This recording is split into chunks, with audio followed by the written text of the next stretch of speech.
Alonge. I'm a PhD student in Mike Schatz's lab at Johns Hopkins, and thank you very much for inviting me to speak to you. I'm excited to tell you about our structural variant work in tomato. It was briefly mentioned earlier this morning. So I'm going to spend a little bit of time sort of highlighting the main results or as they stand today from the structural variant work, and then I'm going to quickly transition to a much more technical, in-depth look at how we can look at consensus accuracy in these nanopore-based genome assemblies and different strategies we could use to try to achieve better consensus accuracy.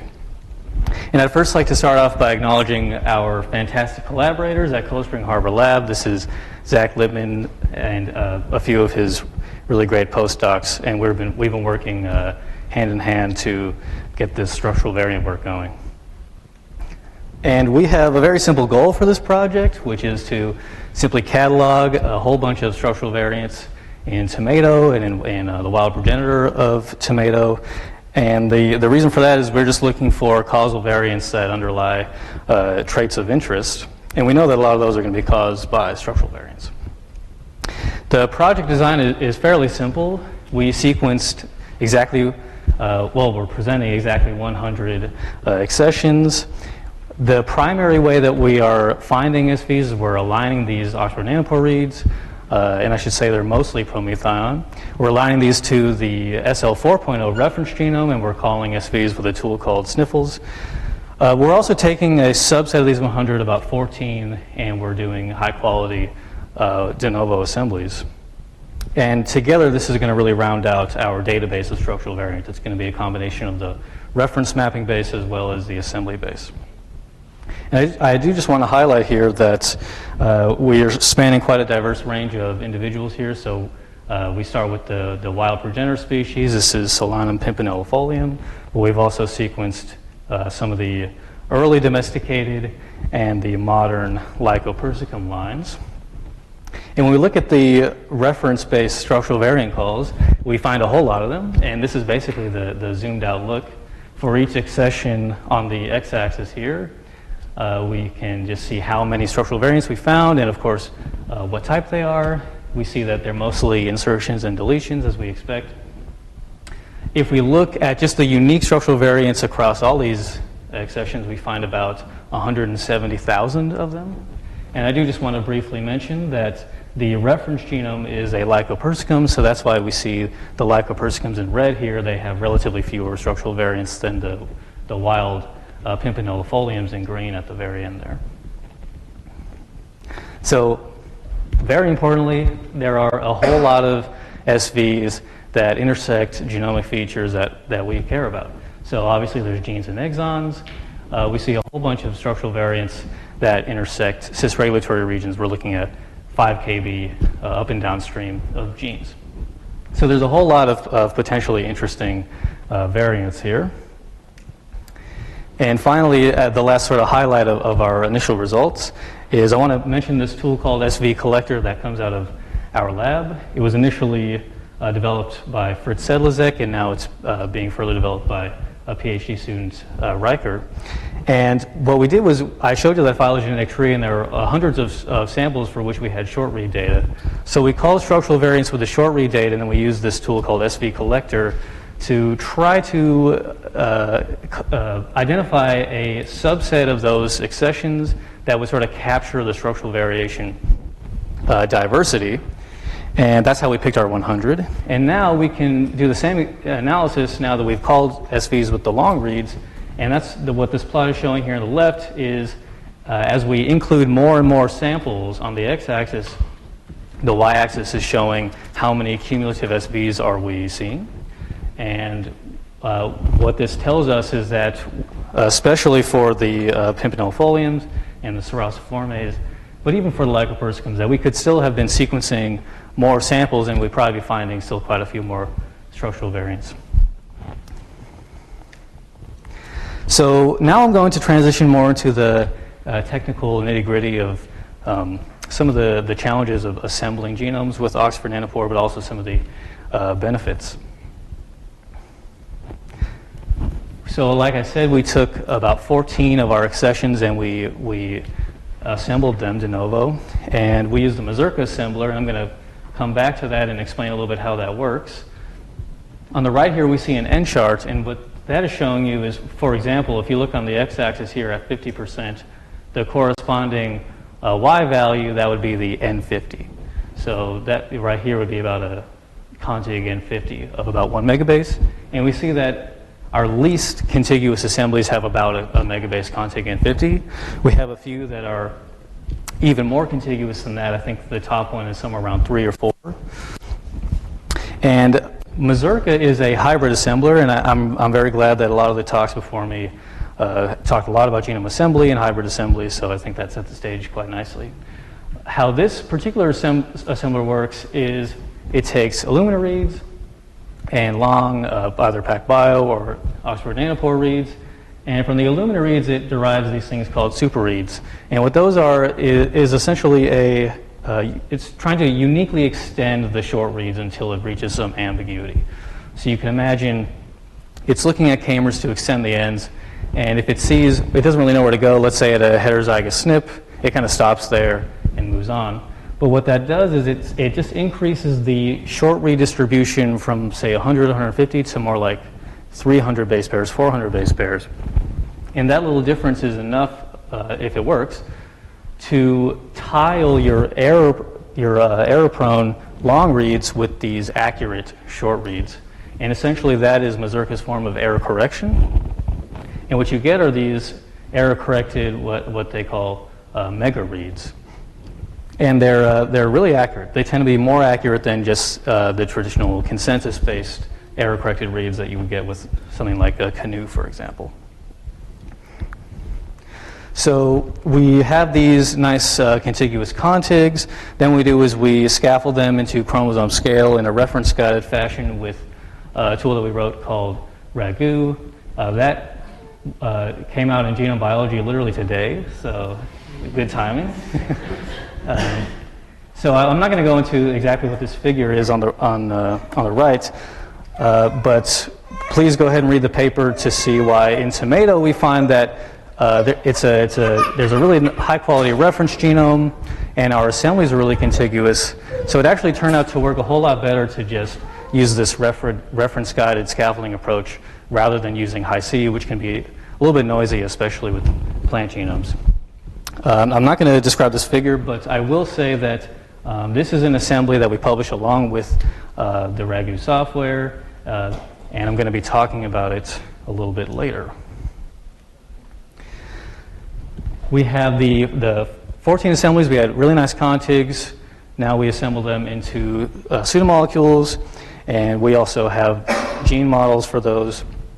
And I want to thank SGN here at BTI for helping us get that data available to the public. Those are available now. These are beta releases, so soon hopefully we'll have the 2.0 versions of these assemblies ready, and they should look pretty much the same.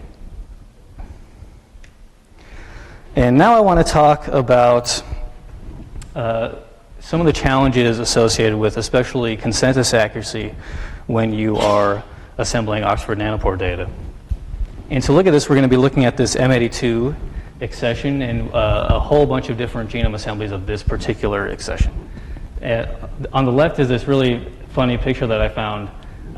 You have two M82 plants on the side, those are normal, and the middle plant is a Solanum pinellii introgression line in an M82 background, and it's experiencing some crazy hybrid vigor. So when I mention M82, think about that picture. And for this we have some nanopore data and some Illumina data. This was the very first accession that we sequenced over a year ago. So it's min-ion data, and it's not the highest, it's not quite as good quality as we could get today, but it's pretty good. And I'm going to be just comparing various assemblies of this accession. To look at this, we're going to look at k-mer coverage plots a lot. And I want to talk about these because it's going to really help us analyze what's going on. And this is a tool that also comes out of the Schatz lab called Genome Scope. What it is it basically allows you to take your short Illumina reads, chop them up into k-mers, and if you look at their coverage distribution, and I'll explain how to interpret this next, you can infer a lot of information about the genome, for example, the expected genome size, the rate of heterozygosity, the repeat content. So the way you interpret this plot, if you're not used to looking at it, is there are Y k-mers in your short reads that occur X times. So for this data set, this is M82, we could roughly say that, let's say you have about 30X Illumina coverage and not a whole lot of heterozygosity in M82. On the left, you see what's separated in the orange bar, this little peak. Those are k-mers that only occur, let's say, 0 to 10 times in this data set. Those are likely to be error k-mers, spurious k-mers, that are derived from sequencing errors in the Illumina data. But as you can see, they're really easy to sort of identify and not consider in your analysis. This has a very important property, which is that all these k-mers that we don't think are error k-mers, everything sort of to, at this peak and also to the right, which would be more repetitive, these are all k-mers that we almost certainly expect to be present in a perfect assembly. These are k-mers that it's really unlikely that you would see them that many times in your Illumina reads and have them not be true k-mers from the genome. So we can use these particular k-mers and ask interesting questions. And before I go back talking about M82, I would like to briefly mention that GenomeScope 2.0 is now ready as of a few weeks ago. Riker, again, has been working on this.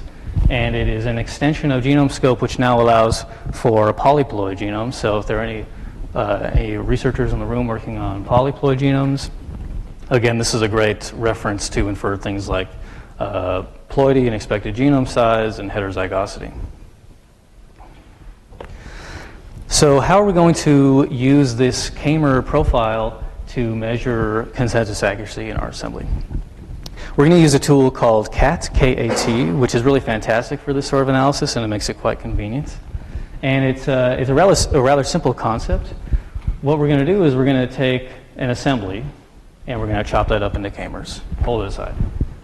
And we're going to do the same thing for short reads, and we could ask interesting questions like, of the k-mers that we see in the short reads, how many of them do we see in the assembly? Or how many of them are missing from the assembly?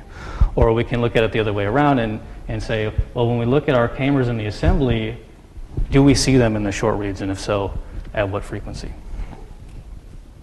So the first plot I'm going to show you is going to be, we're going to look at, similar to the GenomeScope plot, we're going to look at the k-mer coverage in the read. So how many times did a k-mer occur? And then for each of those, we're going to look at the total number of those k-mers that we don't see in our assembly. And it's going to look something like this. So if I zoom in here, you can see it's a similar distribution to the GenomeScope profile, again here at about 10. Everything to the left of those are probably low copy k-mers that we expect to be errors. But everything to the right, those are k-mers that occur at various coverages that we expect to see in our assemblies.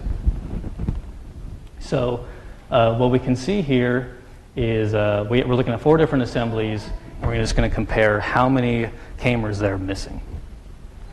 The assembly that appears to be missing the most k-mers is just a canoe. We're only using the nanopore data and no polishing, and those are missing quite a few k-mers.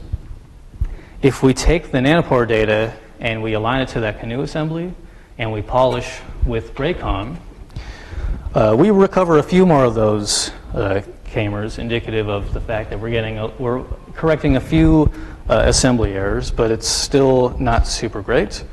And then there's 2 that are really close to each other that seem to be much more accurate, and I'll zoom in so that we could better see those.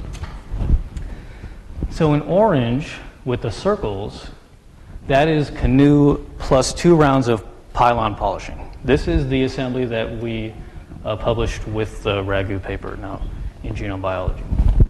And this is a very common technique. You assemble your long reads and then you go in and polish it a few rounds. On the bottom here in red is our Mazurka assembly. It's one of the 13 that are currently on SGN right now. And as you can see, it's a lot closer, but we are missing fewer k-mers pretty much all along here in the Mazurka assembly, even after 2 rounds of polishing the canoe assembly. So incorporating that accurate Illumina data early on in the process seemed to have worked really well for M82. And I want to show this a sort of different way, but same concept, where now on the y-axis, instead of looking at the total number of missing k-mers, we're going to look at the percentage of missing k-mers. So for example, if we look at, let's say, k-mers that occur 80 times in the short reads, if we look at only those k-mers, we're missing about, say, 4% of them in the Mazurka assembly, and we're missing about 6% of them in the canoe and pylon assembly. And what's really interesting about this plot is that as we go to the right here, those are k-mers coming from more repetitive portions of the genome. So the more repetitive we get, the higher percentage of k-mers we're missing in the canoe assembly, which indicates some repeats collapsing. So Mazurka seem to have worked really well in producing a higher consensus accuracy than is easy to get with a nanopore-only assembly. So first of all, that's sort of a global perspective. It's not very specific. There's also quite a few caveats with that. There's a whole bunch of different polishing techniques. I could have aligned my reads differently. So I want to sort of highlight again this issue of consensus accuracy by focusing in on a very specific, complicated region of the genome and showing how one technique versus the other allowed us to resolve it a little bit better. So the background here is this paper that was recently published in Nature Plants. What's going on here is that there is this cryptic variation such that in a certain problematic genetic background, some plants get this sort of hyper branching phenotype that you see here on the right, but some plants don't. In the same problematic background, they get the wild type inflorescence branching. So what Zach's lab did is they basically did a bulk segregate analysis. They did QTL-seq in a population segregating for this suppression of branching. And they found these two QTL, SB1, suppression of branching on chromosome 1, and SB3 on chromosome 3. This Nature Plants paper pretty much focuses just on SB3. And what that turns out to be is a duplication of this EJ2W gene. In plants that have this duplication, they're able to overcome this branching. They're able to suppress this branching in the same problematic genetic background. So that's pretty much what the Nature Plants paper focuses on. So directly after that, we wanted to look at our data and say, okay, what about this SB1 QTL? What's going on there? So we know it's on chromosome 1. So we're going to take, again, this is using the canoe pylon assembly that we published with the Ragu paper. And Yuval Eshed at the Weizmann Institute in Israel, through some method that I'm not 100% sure of yet, came up with this candidate region where he thought he saw some duplication, some duplicated gene sequence. So we wanted to basically look at that candidate region and see if we could see in our canoe assembly a duplication. So the model that we've come up with through qPCR experiments and CRISPR experiments is something like this in this candidate region. You have these two genes, TM3 and sister of TM3, and their first exon is very similar, so we could basically consider that a duplication. And what we think happened is that this STM3 gene duplicated, and this turned out to be sort of a nested duplication where it duplicated sort of onto itself. So now what you see is 3 copies, 2, 3, 2, 3. So what we want to do is look in first our canoe assembly, but now our Mazurka assembly to see if we could see some sort of this repeat structure in our final context. So the plot that we're looking at here is we have this chunk of chromosome 1, this candidate region. It's about 100 kb long. And what we're going to do is we're going to go through, we're going to take the k-mers starting at that position, and we're going to say, how many times do we see it anywhere in this region? So it's going to be seen at least once where you took it from. And what we see here is these two regions where it sort of oscillates between 2 copies and 1 copy, sort of resulting in those red blocks. So what I thought that looked like was that indeed we're seeing some duplicated sequence here, but my guess is that there's a lot of sequencing errors in there that are making it go from 2 copies to 1 copy. But to validate or to support the fact that these are sequencing errors, we made a similar plot where, again, it's the same candidate region on the x-axis, but now as we go along and we're taking those k-mers, we're now looking for them in the short reads. So if we don't see them in the short reads, that's a pretty good indicator that that's not a real k-mer, that doesn't belong. And what we see here are quite a few instances where we have k-mers in the assembly that do not appear in the short reads, like right here, and especially this region, and especially this region. So that supports my conclusion that this is a error-prone region in our canoe assembly. If we do the same analysis in our Mazurka assembly, first of all, what's evident just by looking at k-mers in the assembly is that we see that 3-2-3-2-3 structure, and we see far fewer oscillations between whatever copy number and 1. And if we look at the k-mers on the reads, we see far fewer instances where we're reaching 0 k-mers in the reads. I see only one little area right here. And you could also see, it's very cool, that the sort of baseline covers, and you could clearly see the duplicated sequence. And I think you could kind of even see the 3 copies of that exon 1. So if I put them side by side, it's fairly dramatic. And I want to point out 2 things. Firstly, in genome assembly papers, we often describe consensus accuracy as a single metric. We say, oh, our assembly is 99.99% accurate, but that doesn't really capture these local regions, which could have could paint a very different picture. But to me, it's not surprising that this region stayed error-prone even after polishing, because this is a very complex, repetitive region. I wouldn't expect that these alignment-based polishing strategies would be able to come back and clean this up. So I think that's another advantage of the hybrid assembly approach. So in conclusion, using these long reads has facilitated very highly contiguous assemblies, and it shouldn't be taken for granted that even both of these assemblies even assembled any of this repeat structure at all. I think the long reads help us do that. And of course, the throughput is what allows us to do this in 14 assemblies fairly quickly. But with Oxford Nanopore data, though the data is getting much better, there's still some persistent errors that make their way through the assembly process. So first of all, I'd recommend using a hybrid approach. Mazurka has worked very well for tomatoes. If you're using tomatoes, I definitely recommend using Mazurka.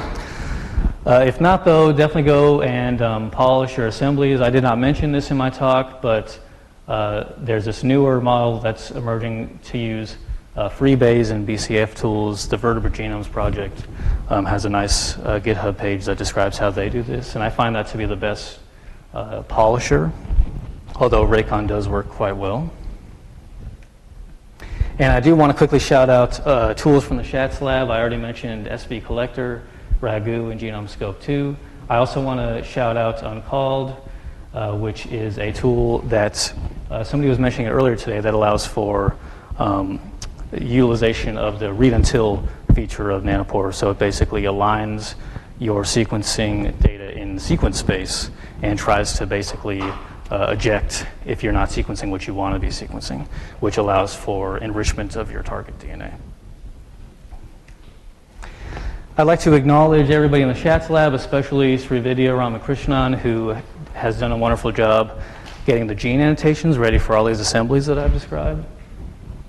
And of course, Zach Littman's lab, Joyce Van Eck's lab here at Boyce Thompson has done a lot of great transformation work for us. And with that, I'd be happy to take your questions.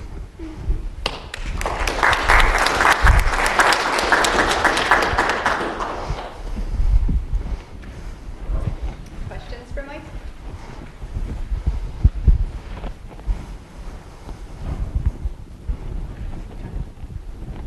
So the reason that the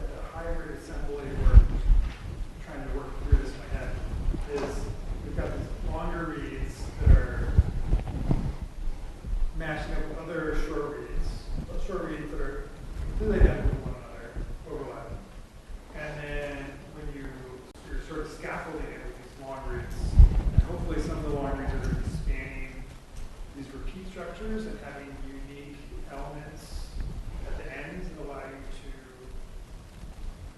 to integrate those super reads? Is that why that It's not quite that. What it actually does is it establishes these mega reads, and then that's all it assembles. So it just ignores the short reads up until that point. Then it just assembles it traditionally with the Celera assembler, but also lately you have the option to use the Fly assembler too. So it's very similar to Canoe, where the first stage is to error correct, and then you just assemble with an overlap layout consensus. It's just that these error corrected reads are more accurate than Canoe, if it works. There are instances where maybe the k-mer length wasn't set properly, or it's an especially difficult genome to assemble, and your super reads are really short, and then everything kind of. But for Tomato, it's worked quite well. And the great thing is you can use these mega reads just like error-corrected reads. So we use them a lot to try to correct misassemblies. So every of the 14 assemblies, even though they're scaffolded, reference guided, we will try to break misassemblies by aligning the mega reads to the assembly, and if we don't see a support there, then we'll break it there.